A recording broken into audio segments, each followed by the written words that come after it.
The curtain barely moved, but Dae-jin Choi caught it anyway. The subtle shift of fabric that meant someone was hiding in his sitting room at midnight.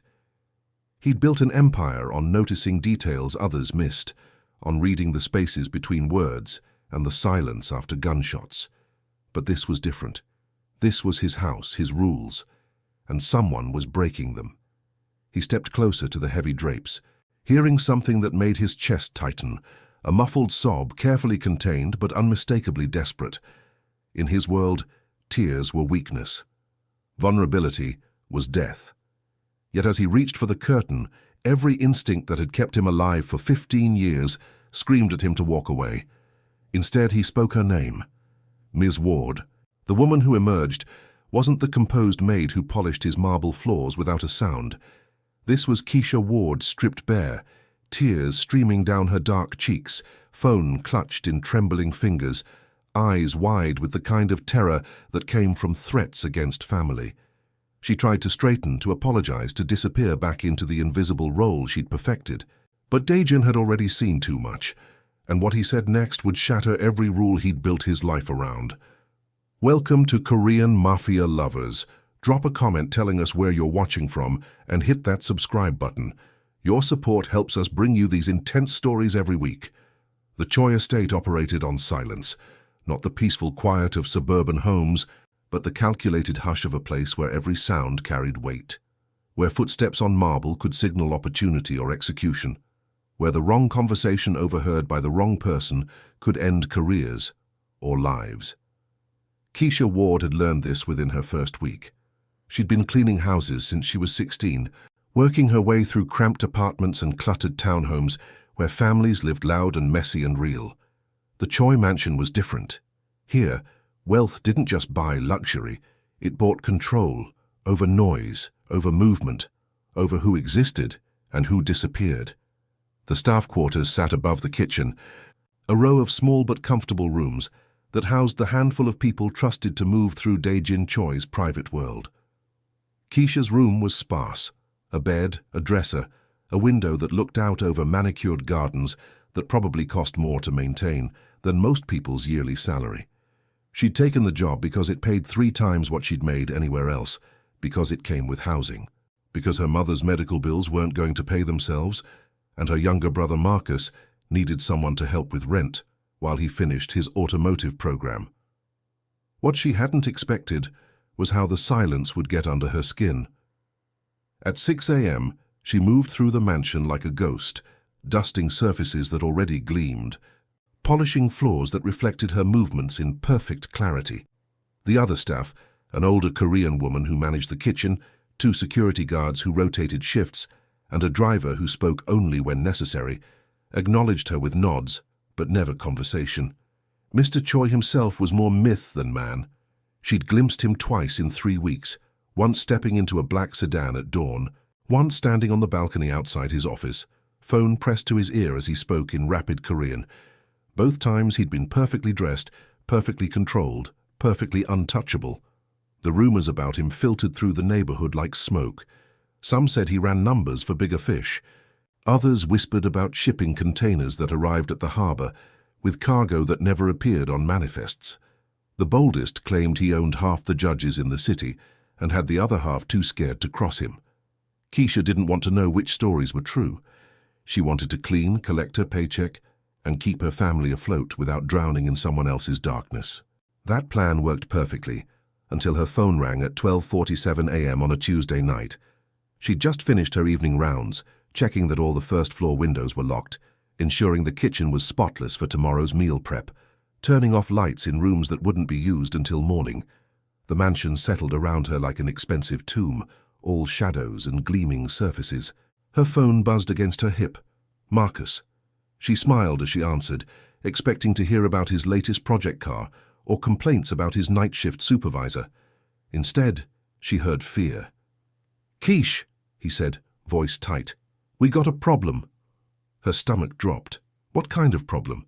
The kind with guns. The words hit her like cold water.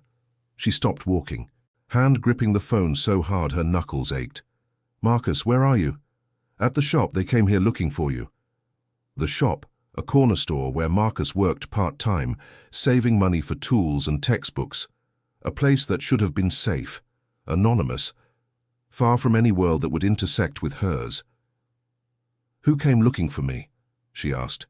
"3 guys. Said they knew you worked for some Korean businessman. Said they knew you lived in his house now." Eyes spread through her chest. "What did they want?" "Money," Marcus said. "A lot of money. They said our family owed them for some territory dispute.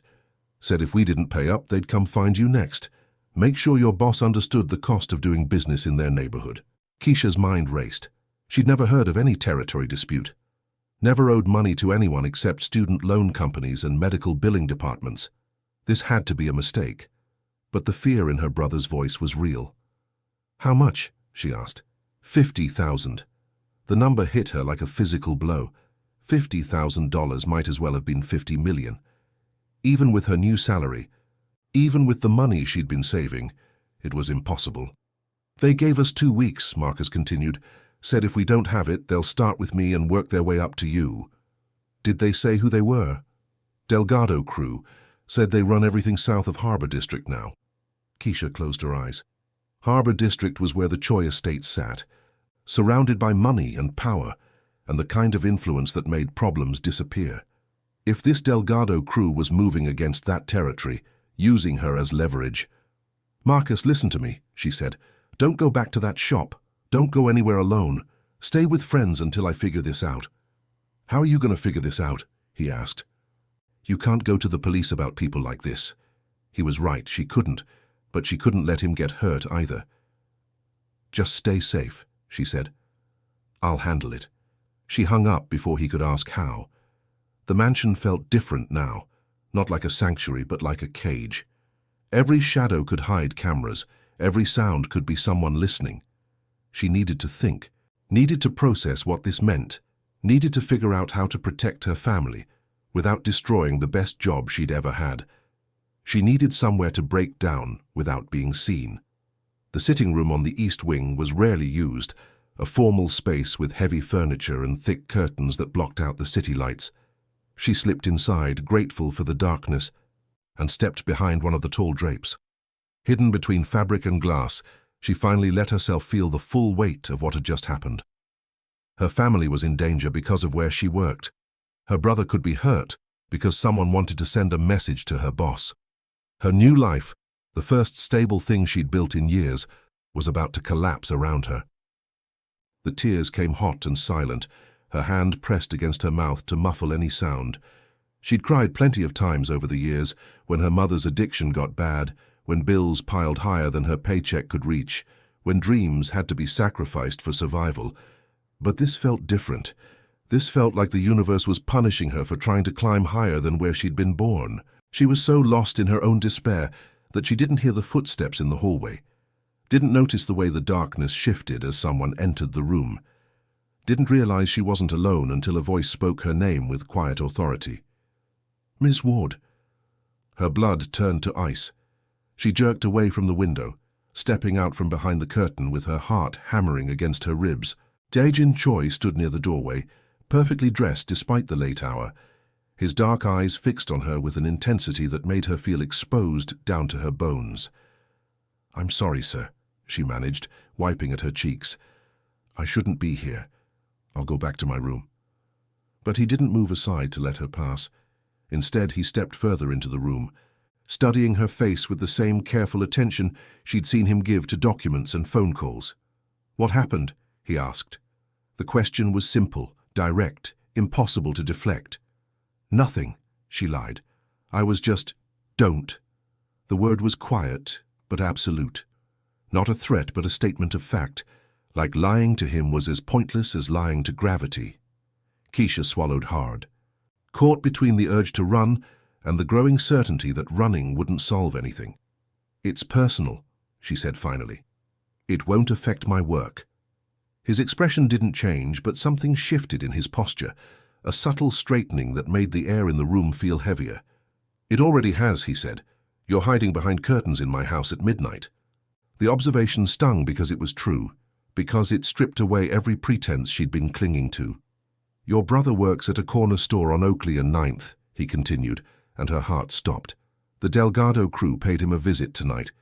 They mentioned my name, they made threats. She stared at him, mind reeling. How do you... I monitor threats to my household, he said simply. When someone uses my name to intimidate civilians, I pay attention. So you were watching me. I was watching them. The distinction mattered, though she wasn't sure why. Sir, I can handle this, she said quickly. You don't need to get involved. I'll find a way to pay them, or I'll quit, or... How? He interrupted. She opened her mouth, then closed it. Because the truth was, she had no idea how to handle this. No resources, no connections, no power to fight back against people who solved problems with violence. I'll figure something out, she said weakly.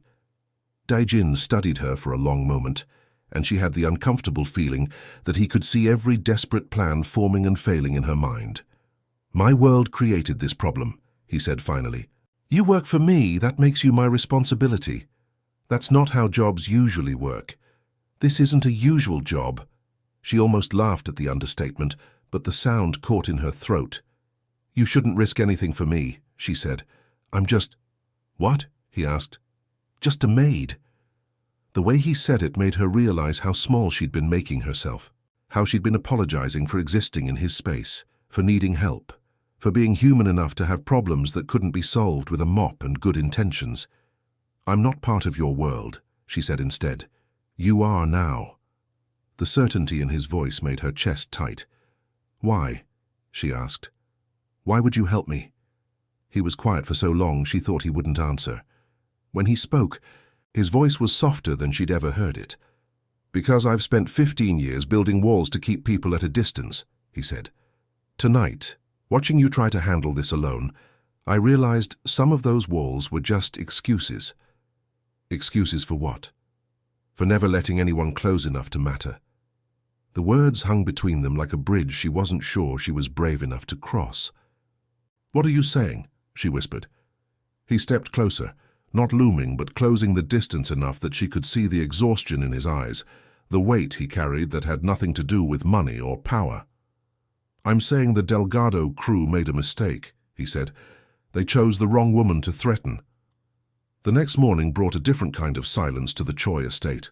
Keisha moved through her usual routine, coffee brewing, floors swept, surfaces dusted, but everything felt charged with new electricity. Every footstep echoed differently. Every shadow seemed to hold possibility instead of emptiness. Daijin had told her to continue her normal schedule while he handled the situation, but normal felt impossible when her entire world had shifted overnight. She was polishing the banister on the main staircase when Mrs. Kim, the head of household staff, approached with a message. Mr. Choi wants to see you in his office at 2 o'clock, the older woman said in accented English. Keisha's stomach fluttered. Did he say why? Mrs. Kim's expression was unreadable. He doesn't explain his reasons to me. At exactly 2 o'clock, Keisha knocked on the heavy oak door of Daijin's office. Come in. She stepped inside and immediately understood why this room commanded respect. Floor-to-ceiling windows overlooked the city, but the glass was tinted dark enough that no one could see in. The desk was massive, carved wood that looked like it had been built to last centuries. Behind it, Daijin sat with the kind of stillness that suggested coiled energy rather than relaxation. Sit, he said, gesturing to the chair across from his desk. She sat, hands folded in her lap, trying to project calm while her pulse hammered. I've been thinking about our conversation last night, he began, about the best way to handle the Delgado problem. And I could make them disappear, he said matter-of-factly. It would be clean, permanent. No one would connect it to you or your family. The casual way he discussed violence made her skin crawl, even as part of her was grateful for the protection. But, she asked, sensing there was more. But that would solve this specific threat without addressing the larger issue, he continued. Other crews would see the vacuum Delgado leaves behind. They'd move in, test boundaries, look for new pressure points. Eventually, they'd find another way to get to me through the people in this house. So what are you suggesting? He leaned forward slightly, studying her face. I'm suggesting we send a different message, one that makes it clear that threatening my household comes with consequences, but also demonstrates that I have resources they don't expect.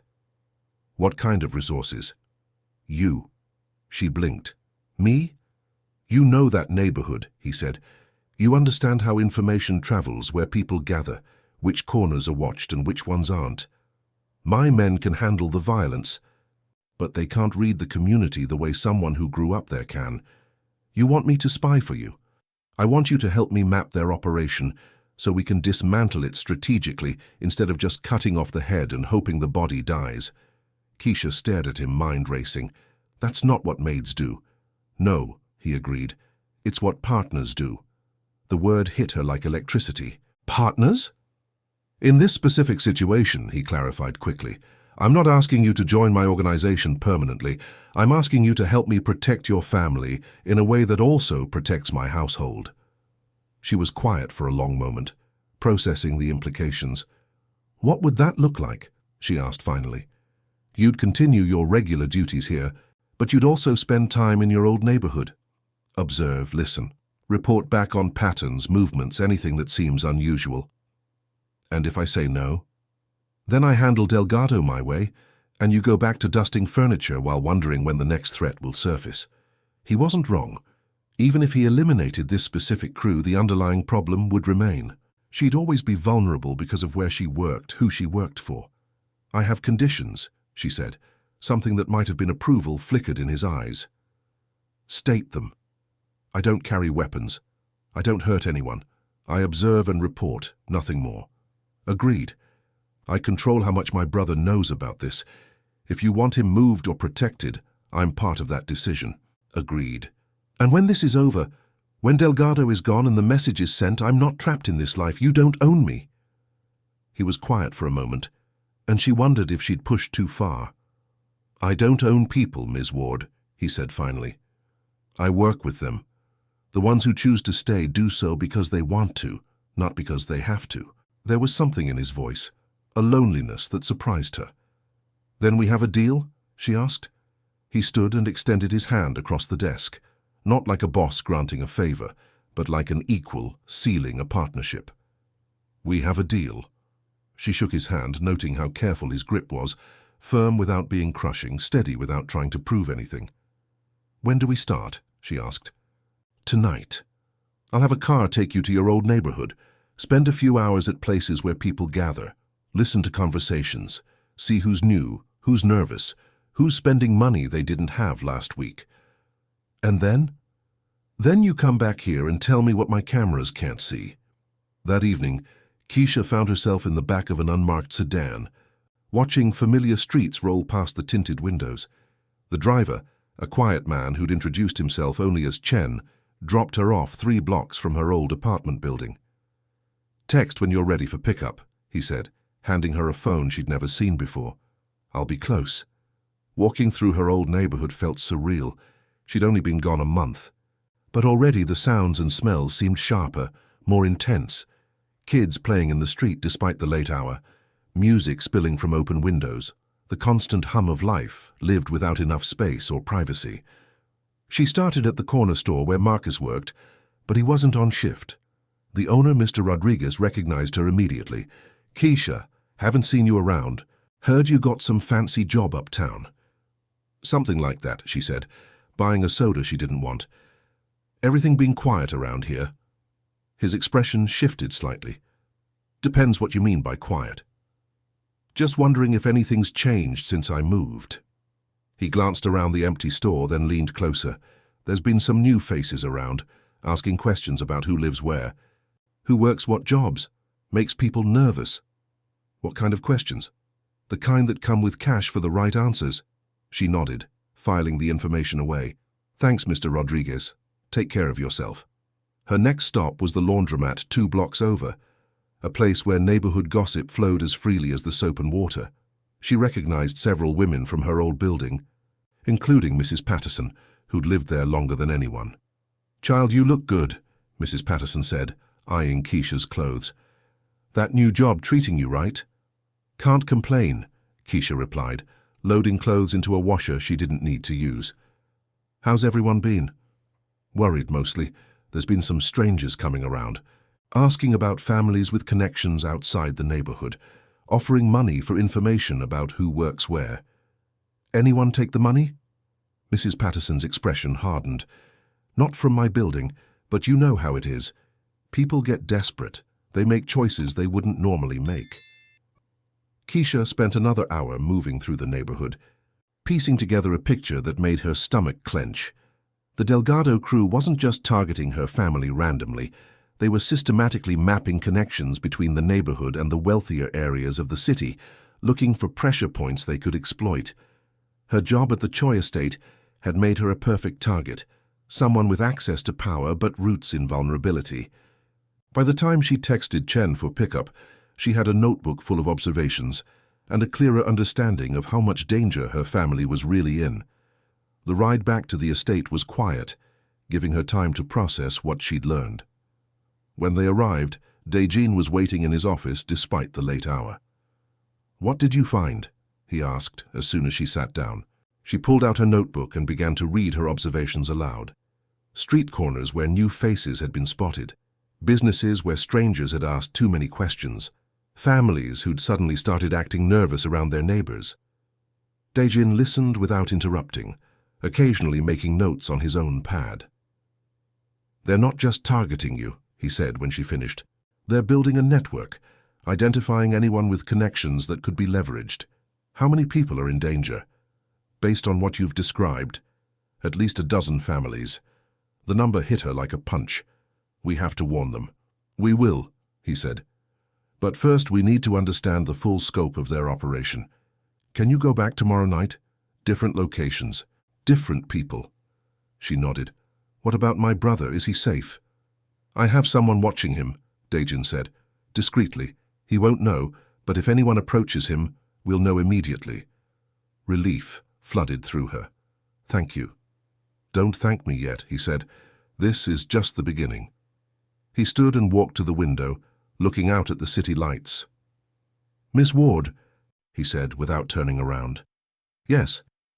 "What you're doing, it's dangerous. Not just physically, but personally. Once you cross certain lines, it's hard to go back to the person you were before." She studied his profile, noting the tension in his shoulders. "Are you trying to talk me out of this?" she asked. "I'm trying to make sure you understand what you're choosing." "I understand," she said. "I'm choosing to protect my family. I'm choosing to have some control over what happens to them instead of just hoping for the best." He turned to look at her, and for a moment, the careful mask he wore slipped. She saw exhaustion there, and something that looked like longing. "Good," he said quietly. "Then we'll do this together." The word "together" hung in the air between them, loaded with implications neither of them was ready to name. But as Keisha walked back to her room that night, she realized that for the first time in her life, she wasn't facing a crisis alone. And despite everything, the danger, the uncertainty, the way her world had tilted completely off its axis, that felt like the most powerful thing of all. 3 days into their partnership, Keisha began to understand why Dae-jin Choi commanded the kind of respect that made grown men lower their voices when they spoke his name. It wasn't just the money or the reputation, it was the way he processed information, taking her scattered observations and weaving them into a comprehensive map of Delgado's operations. Within 72 hours, he'd identified their main staging areas, their recruitment patterns, and the specific businesses they were using to launder money. But more than that, he listened to her, really listened. When she mentioned that Mrs. Patterson's nephew had suddenly started wearing expensive sneakers, Dae-jin connected it to a pattern of young men being recruited as lookouts. When she noted which corner stores had new security cameras, he realized Delgado was documenting their own territory expansion. "You see things my people miss," he told her during one of their late-night strategy sessions. "They know how to read criminal behavior, but you understand community dynamics." "It's not that complicated," she replied. "I just know what normal looks like in my neighborhood." That's exactly what makes it valuable. They were sitting in his office, city lights stretching out beyond the windows, when her phone buzzed with a text from Marcus. "Working late tonight. Some guy came by asking about you again. Didn't like his vibe." Her blood chilled. "They're still pressuring my brother. Dejin looked up from the map they'd been studying. What did the message say? She showed him the text, watching his expression harden. That's the fourth contact this week, he said. They're escalating. I thought you had someone watching him. I do, but they can't intervene without blowing their cover unless there's immediate physical danger. Keisha stood and began pacing, anxiety clawing at her chest. How long before immediate physical danger becomes actual harm? Not long, he admitted, which is why we need to move faster. Move how? Instead of answering, he pulled out his phone and made a call in rapid Korean. The conversation was brief, intense, punctuated by what sounded like very specific instructions. What was that about? She asked when he hung up. I'm pulling my surveillance team back from your brother. Her heart stopped. What? Why? Because I'm replacing them with something better. Before she could ask what that meant, there was a knock on the office door. Come in, Dejin called. The door opened to reveal a young Korean man who looked like he could be Dejin's younger brother. Similar build, similar intensity, but with an easier smile and clothes that wouldn't look out of place in any college campus. Ms. Ward, Dejin said, meet Jin. Jin, this is the woman I told you about. Jin stepped forward with an extended hand and a grin that was genuinely warm. Nice to meet you. I hear you're helping my cousin clean up some neighborhood trash. Cousin? Keisha looked between them, noting the family resemblance now that she knew to look for it. Jin just finished his MBA, Dejin explained. He's been looking for a way to contribute to the family business that doesn't involve the traditional methods. Traditional methods? Violence, Jin said cheerfully. I'm more of a win hearts and minds kind of guy. Keisha was still confused. What does this have to do with my brother? Jin is going to become Marcus's new best friend, Dejin said. Someone with car expertise who happens to be looking for part-time work at an auto shop. Understanding dawned. You're going to get him a job where Marcus works. Better than that, Jin said. I'm going to become his study partner, his workout buddy, and his wingman. Anyone who wants to get to Marcus will have to go through me first. And if they try. Jin's smile turned sharp around the edges. Let's just say my MBA included some very practical courses in conflict resolution. Despite everything, Keisha found herself almost smiling. You're going to babysit my brother. I prefer strategic friendship deployment, Jin replied. But yes. What if Marcus doesn't like you? Then I'll have to work harder to be likable, Jin said. Don't worry, I'm very good at making friends. After Jin left to begin his infiltration of Marcus's social circle, Keisha found herself alone with Dejin again. The office felt smaller somehow, more intimate. Your cousin seems different from what I expected, she said. Different how? Less scary. Dejin's mouth quirked upward, not quite a smile, but close. Jin grew up in California. He got to choose this life instead of being born into it. And you weren't given that choice? His expression sobered. My father died when I was 12. I inherited responsibilities along with his debts. Choice became a luxury I couldn't afford. She studied his face, noting the way his jaw tightened when he talked about the past. Do you ever regret it? She asked. The life you ended up with. He was quiet for so long she thought he wouldn't answer. I used to think regret was pointless, he said finally. What happened, happened. What I became was necessary for survival. And now?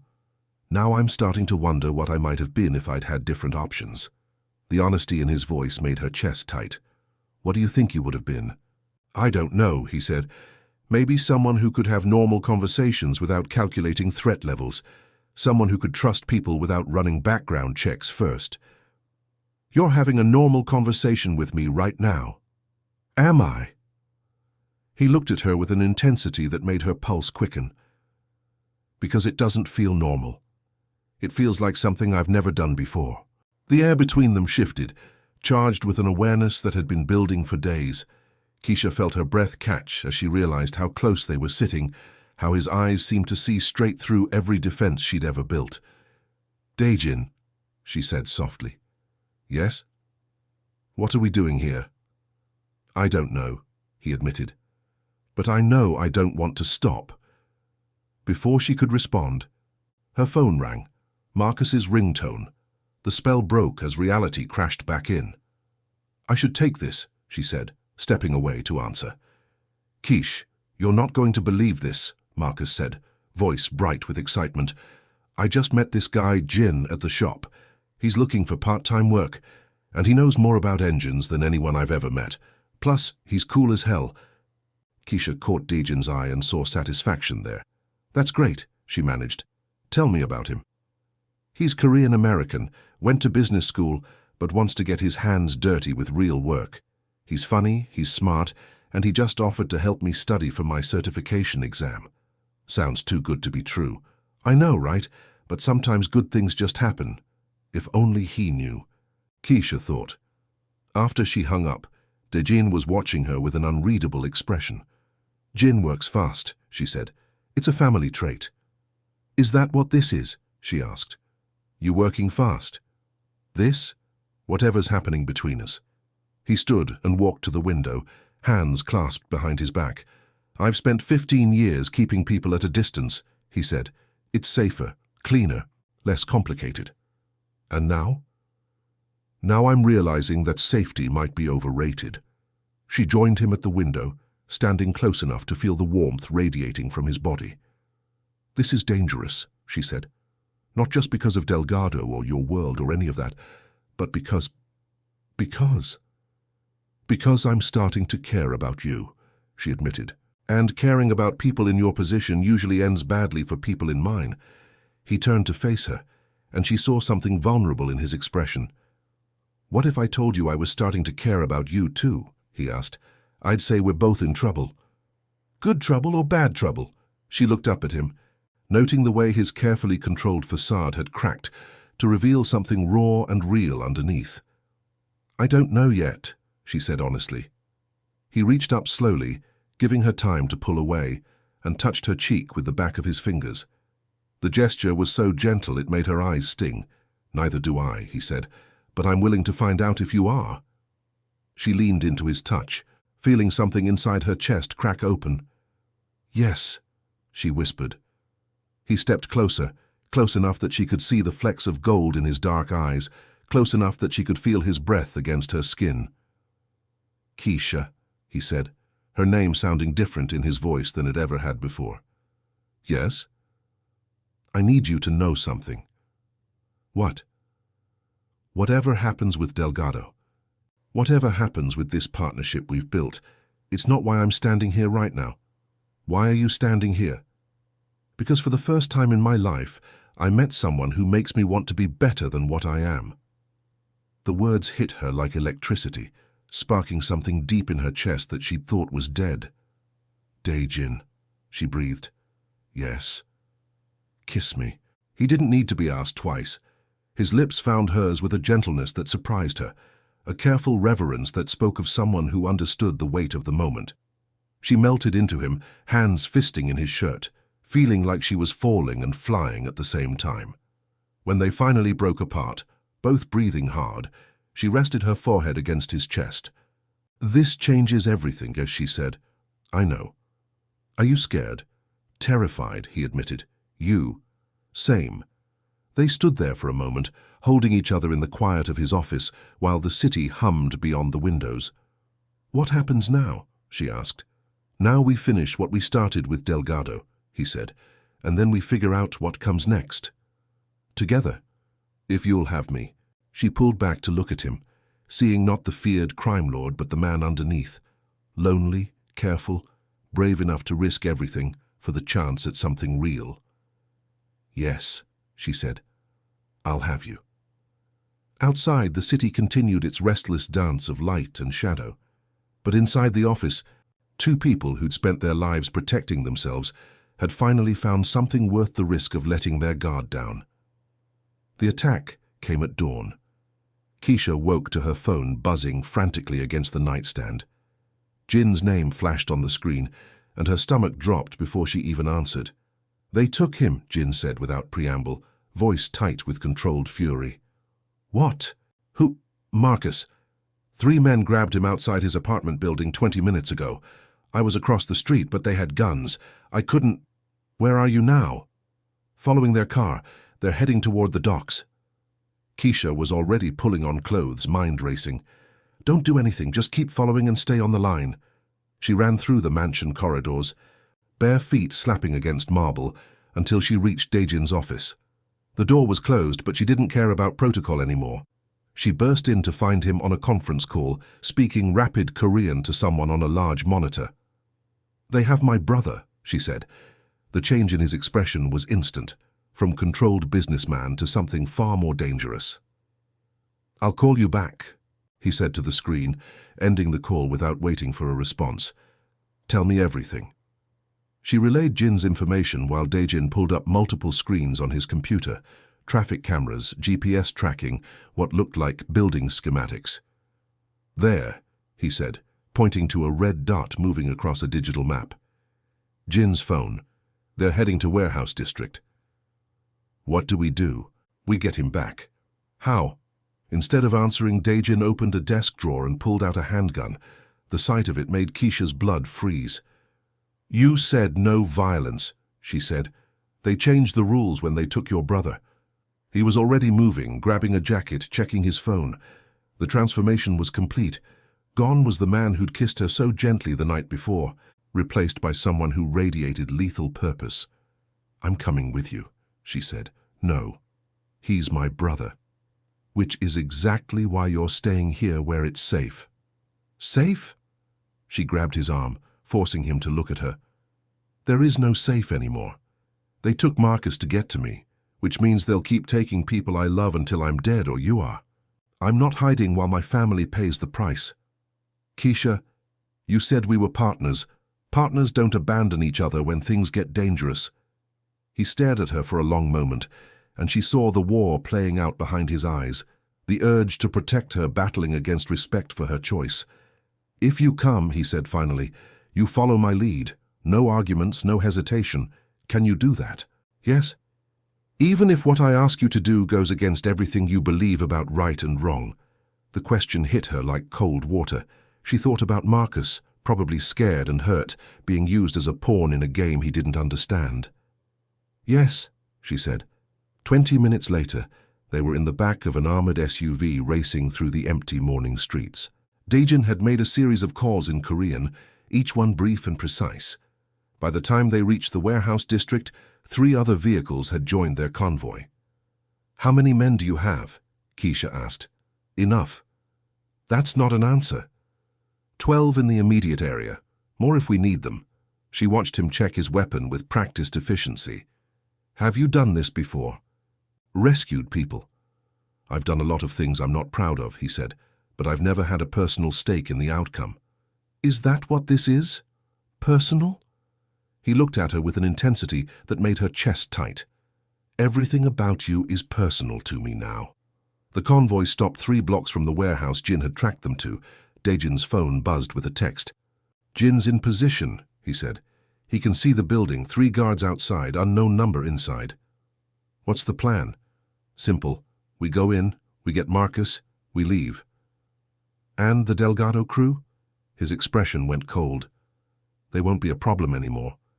The finality in his voice made her shiver. "Daejin," she said, "when this is over, when Marcus is safe, what happens to us?" "What do you mean?" "I mean, after today I'll have seen you do things that can't be undone. I'll know exactly what you're capable of. What if that changes how I feel about you?" He was quiet for a moment, studying her face. "Then I'll have to live with that," he said.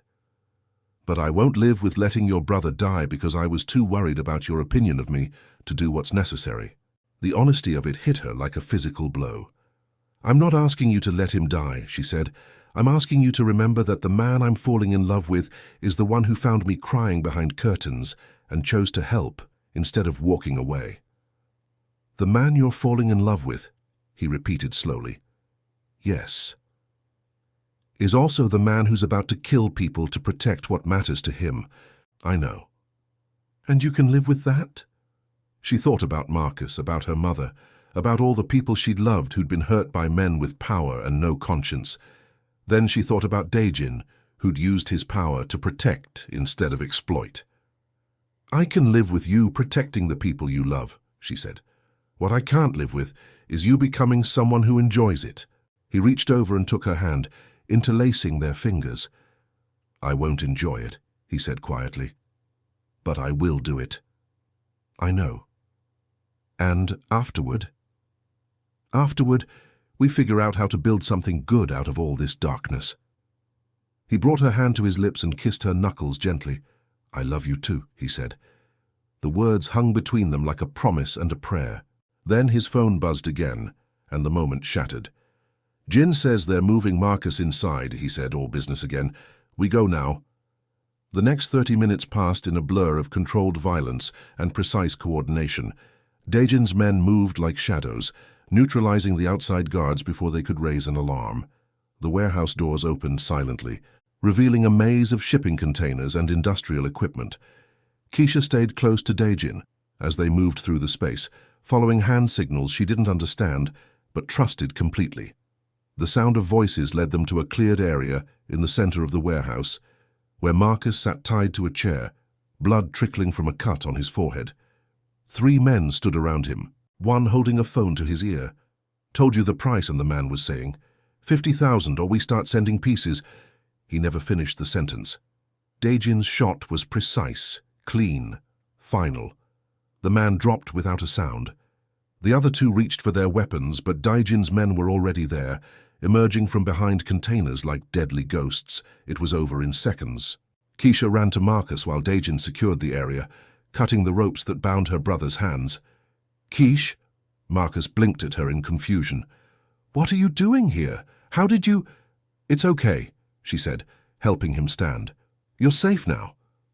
"Who are these people? What's going on?" She looked back at Daejin, who was speaking quietly into his phone while his men efficiently cleaned up the scene. "It's complicated," she said. "The guys who took me, they said you worked for some Korean crime boss. They said you were in deep with dangerous people." "They weren't wrong." Marcus stared at her. "Keish, what have you gotten yourself into?" Before she could answer, Daejin appeared at her side. "We need to leave," he said. "Now." "Marcus, this is Daejin," she said. "Daejin, my brother Marcus." The 2 men looked at each other, Marcus with wariness and confusion, Daejin with careful assessment. "Thank you," Marcus said finally, "for saving me." "Thank your sister," Daejin replied. "She's the reason you're alive." As they walked toward the exit, Marcus grabbed Keisha's arm. "Is this your life now?" he asked quietly. "I don't know," she said honestly. "Are you safe with him?" She looked at Daejin, who was coordinating their exit with military precision, then back at her brother. "Safer than I've ever been," she said, "and happy." The question caught her off guard. In all the chaos and danger and life-altering decisions of the past weeks, she hadn't stopped to consider happiness. But as she watched Daejin turn to check on her, saw the relief in his eyes when he confirmed she was unharmed, felt the way her heart settled when he was near, she realized the answer was simple. "Yes," she said. "I'm happy." "Then I guess that's what matters." They made it back to the estate without incident. But Keisha could feel the weight of what had happened settling over them like a heavy blanket. Marcus was safe. The immediate threat was over. But everything else, her relationship with Daejin, her place in his world, the future they might or might not have together, remained uncertain. That night, after Marcus had been checked by a doctor and settled in a guest room, Keisha found Daejin on the balcony outside his office. "How are you?" he asked without turning around. "I don't know," she said honestly. "I keep thinking about what you said, about not enjoying what you had to do today." "And? You didn't, did you? Enjoy it?" "No," he said quietly. "I felt nothing but necessity." "Good. Is it?" He turned to face her. "Is it good that I can kill people and feel nothing?" "It's good that you can protect people and feel everything," she corrected. "The killing was just the method." "You're not horrified by what you saw." She thought about it carefully. "I'm horrified that it was necessary, but I'm not horrified by you." "Why not?" "Because I saw your face when you found Marcus. I saw how much it mattered to you that he was okay. Not because he was useful, but because he was mine." Daejin stepped closer, close enough that she could see the exhaustion in his eyes. "What happens now?" he asked. Now we figure out how to build a life together, she said. A real life, not just crisis management and emergency responses. Is that what you want? A life with me? Yes, she said without hesitation. But I need to know that the man I fell in love with, the one who chose compassion over convenience, is the one I'll be building that life with. And if sometimes I have to be the other man, the one who does terrible things for good reasons, then I'll be there to remind you who you really are when it's over. He pulled her into his arms, holding her tight against his chest. I love you, he said into her hair. I love you too. Even after today. Especially after today. They stood together on the balcony, looking out over the city that had brought them together through violence and kept them together through choice. Tomorrow would bring new challenges, new decisions, new tests of who they were and who they wanted to become. But tonight, they had each other. And for two people who'd spent their lives fighting alone, that felt like everything. 6 weeks later, Keisha woke up in Dejin's bed to the smell of coffee and something that might have been pancakes. She found him in the kitchen, standing at the stove in pajama pants and a t-shirt, hair mussed from sleep. The sight of him cooking breakfast in his own home, relaxed, domestic, human, still caught her off guard sometimes. You're up early, she said, wrapping her arms around his waist from behind. Jin's coming by this morning, he said, leaning back into her embrace. He wants to discuss expanding the legitimate business operations. Legitimate, import, export, real estate, technology consulting. Things that don't require anyone to disappear in the middle of the night. She pressed her face against his shoulder. You're really doing it, going legitimate. Mostly legitimate, he corrected. There are still aspects of this business that will always require traditional methods, but you're trying. I'm trying. The kitchen fell quiet except for the sizzle of whatever he was cooking. Through the windows, the city stretched out in morning light, beautiful, chaotic, theirs. I have something to tell you, she said. Good something or bad something? Good, I think. Marcus got accepted to the automotive engineering program at the community college. Dejin turned in her arms, smiling. That's excellent news. He wants to thank you for the recommendation letter. I didn't write a recommendation letter. The one from the CEO of Choi Industries, praising his work ethic and technical skills? Ah, Dejin said. That recommendation letter. You have a company called Choi Industries. I have several companies. Most of them are even legal. She laughed despite herself. You're impossible. I'm resourceful. You're sweet. Don't let that get around. I have a reputation to maintain. She stood on her toes to kiss him, tasting coffee and contentment. Speaking of reputations, she said, Mrs. Kim asked me yesterday if I was planning to keep my room in the staff quarters. What did you tell her? That I'd have to discuss it with my boyfriend. Boyfriend? He raised an eyebrow. Is that what I am? What would you prefer? Partner, he said, in every sense of the word, even the business sense? Especially the business sense. You have insights I need, perspectives that could help me build something better than what I inherited. Are you offering me a job? I'm offering you a choice, he said. You can keep being my maid who occasionally helps with neighborhood intelligence. You can become my business partner who occasionally dusts furniture. Or you can be something else entirely. What's the something else? Whatever we decide to create together. Before she could respond, the doorbell rang. That'll be Jin, Dejin said, and probably Marcus. I may have invited them both to breakfast. You invited my brother to breakfast? He's family now. The simple statement hit her like a warm wave. Family. Not just her and Marcus against the world anymore, but something bigger, more stable, more protected. 20 minutes later, the four of them sat around Dejin's dining table, sharing pancakes and planning futures. So, Jin said, spreading jam on his toast, I've been thinking about the community outreach program. What community outreach program? Keisha asked. The one where we invest in neighborhood businesses, Dejin explained. Legitimate investments that provide jobs and stability. Starting with auto shops, Marcus added, grinning. Apparently someone thinks I have management potential.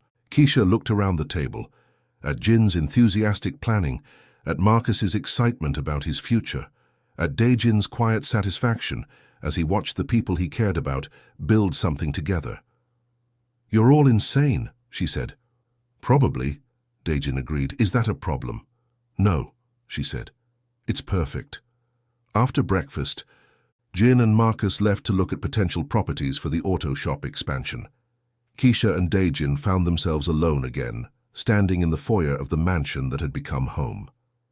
"I have an answer," she said, "to your question about what I want to be. And I want to be your partner, in business, in life, in whatever comes next. Even if what comes next is complicated, especially if it's complicated."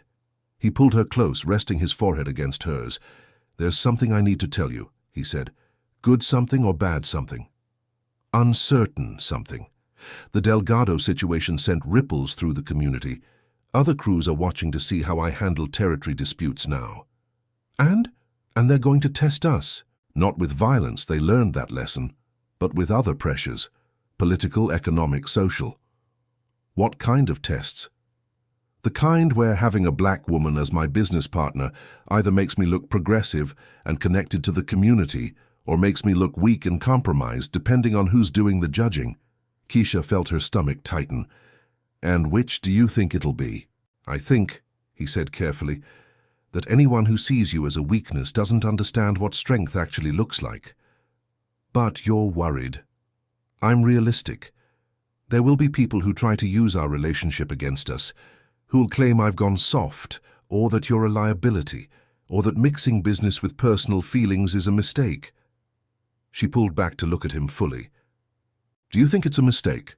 "No," he said without hesitation, "but I think we need to be prepared for the challenges." "What kind of preparation?" "The kind where you learn to navigate my world as an equal, not just as someone I'm protecting." "Meaning?" "Meaning you'll need to meet with other business leaders, attend functions where every conversation has 3 layers of meaning. Learn to read people who've made careers out of hiding their true intentions." The scope of what he was describing settled over her like a heavy coat. "That sounds terrifying," she said. "It is, but you're already good at reading people and situations. You just need to learn the specific language of power. And if I mess up, if I say the wrong thing to the wrong person, then we handle it together," he said, "the same way we've handled everything else." That afternoon, Keisha found herself in Dejin's office again, but this time the dynamic was different. Instead of sitting across from his desk like a subordinate, she sat beside him as he walked her through the legitimate side of his business empire. Choi Industries has interests in shipping, real estate development, and technology consulting, he explained, pulling up financial reports on his computer. "All legal, all profitable, all growing." "How much of your income comes from the legitimate businesses?" "About 60% now. I want to get that to 80% within 2 years. "And the other 20%? "Protection services, information brokerage, conflict resolution." "You mean the illegal stuff?" "I mean the gray area stuff, services that aren't technically illegal, but aren't exactly conventional business practices either." She studied the numbers on the screen, noting the steady growth in legitimate revenue. "You're really doing this," she said, "building something clean." "I'm building something sustainable," he corrected. "Something that can exist in daylight instead of just shadows." "Why now? Why not years ago?" He was quiet for a moment, fingers drumming against the desk. "Because years ago, I didn't have a reason to want a different life," he said finally. "I had power, money, respect. That felt like enough. And now I have you, and I want to build something worthy of the woman I love." The words hit her like electricity, sparking something warm and fierce in her chest. "Dejin," she said. "Yes? When you found me crying behind those curtains, did you know this would happen? That we'd end up here?" "No," he said. "I just knew I couldn't walk away from you." "Why not?" "Because you looked at me like I was a man instead of a monster. And I realized I wanted to be worthy of that look." She reached for his hand, interlacing their fingers. "You were already worthy," she said. "You just needed someone to see it. And now we build something together that proves it to everyone else." That evening, They stood on the balcony where they'd shared their first kiss, watching the city lights flicker to life below them. "I have one more question," Keisha said. "Just one. For now, what happens when people find out about us? Really find out, not just rumors and speculation." "What do you mean?" "I mean, when we go public as partners, business and personal, there will be people who have opinions about a Korean crime boss dating a black maid." "Former maid," he corrected. "Current business partner and love of my life. You know what I mean." He turned to face her, expression serious. "There will absolutely be people who have problems with us," he said. "Some will be racist, some will be classist, some will just be threatened by the idea of change. And they can have all the opinions they want. What they can't do is act on them without consequences. You can't solve racism with intimidation, Daejin." "No," he agreed. "But I can make sure that anyone who tries to hurt you because of who you are or who you're with understands that there will be a price to pay." "That's not the same as acceptance." "No, it's not, but it's a start. And in the meantime, we build something so strong, so successful, so undeniably good that the people who matter will judge us by our results instead of their prejudices." She leaned against the balcony railing, processing his words. "You make it sound simple." "It's not simple. It's just necessary. And if it doesn't work? If the resistance is too strong, if the costs are too high?" He stepped closer, cupping her face in his hands. "Then we'll face it together," he said. "But I'm not giving you up because other people are uncomfortable with their own limitations. Even if it costs you business, relationships, power, especially then," he said firmly. "Because what's the point of having power if you can't use it to protect the people you love?" She looked up at him, seeing not the feared crime lord, but the man who'd chosen love over convenience, partnership over control, hope over cynicism. "I love you," she said. "I love you too. So what happens now?" "Now," he said, pulling her into his arms, "we start building our empire together." "Our empire? Choi Ward Industries has a nice ring to it, don't you think?" She laughed, the sound bright and free in the evening air. "You're already planning the business cards, aren't you?" "I'm planning everything," he said. "Our company, our future, our life together. And if I have different ideas about how that should look, then we'll negotiate," he said, "like proper business partners. And like people in love. Especially like people in love." As they kissed under the city lights, Keisha thought about the journey that had brought them here. From a maid hiding behind curtains to a woman building an empire with the man who'd seen her worth when she couldn't see it herself. It hadn't been easy. It wouldn't be easy going forward. But for the first time in her life, she wasn't facing the future alone. She was facing it with a partner who'd proven he would break every rule he'd ever made to keep her safe, to keep her close, to keep building something beautiful out of the darkness they'd both known too well. And that felt like the most powerful thing of all. Years later, the ribbon-cutting ceremony for the Harbour District Community Development Centre drew a crowd that would have seemed impossible 2 years ago. City council members stood next to neighbourhood grandmothers. Business leaders in expensive suits chatted with teenagers in work uniforms. Local reporters captured every moment as Keisha Ward Choi and her husband Daejin prepared to officially open the centre that had transformed an abandoned warehouse into a hub of opportunity. "Ready?" Daejin asked, offering her the ceremonial scissors. "Together," she said, placing her hands over his. The ribbon fell away to thunderous applause. Marcus appeared at their side, grinning widely in his new role as the centre's automotive training director. "Not bad for a former maid and a reformed crime boss," he said quietly. "Reformed is a strong word," Daejin replied with a slight smile. "Let's say redirected." Keisha laughed, watching as families streamed through the doors of the centre that housed job training programs, small business incubators, and community meeting spaces. The same neighbourhood where she'd once felt powerless now buzzed with possibility. "Mrs. Patterson wants to know if you're hiring for the childcare program," Jin said, appearing with his clipboard and his endless enthusiasm for legitimate business ventures. "Tell her we start interviews next week," Keisha replied, "and remind her that her grandson's application for the coding bootcamp is already approved." As the afternoon wore on, Keisha found herself standing in the same spot where she'd once hidden behind curtains, crying over problems that felt insurmountable. Now children's laughter echoed through the space as families explored the resources that would help them build better futures. "Any regrets?" Dejin asked, joining her in the quiet corner. "About which part?" "Any of it, all of it." She looked around the bustling center, then at the man who'd helped her transform fear into power, isolation into partnership, survival into success. "Just one," she said. "What's that?"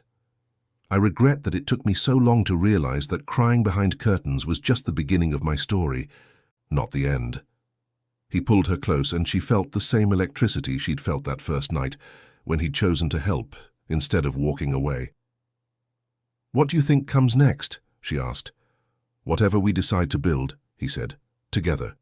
Outside, the city hummed with the same restless energy it had always carried, but inside the community center, in the space between what was and what could be, two people who'd found each other in the darkness continued to create light. And that felt like the most powerful rule of all. Thank you for staying until the end. Korean Mafia Lovers has many more passionate stories waiting for you.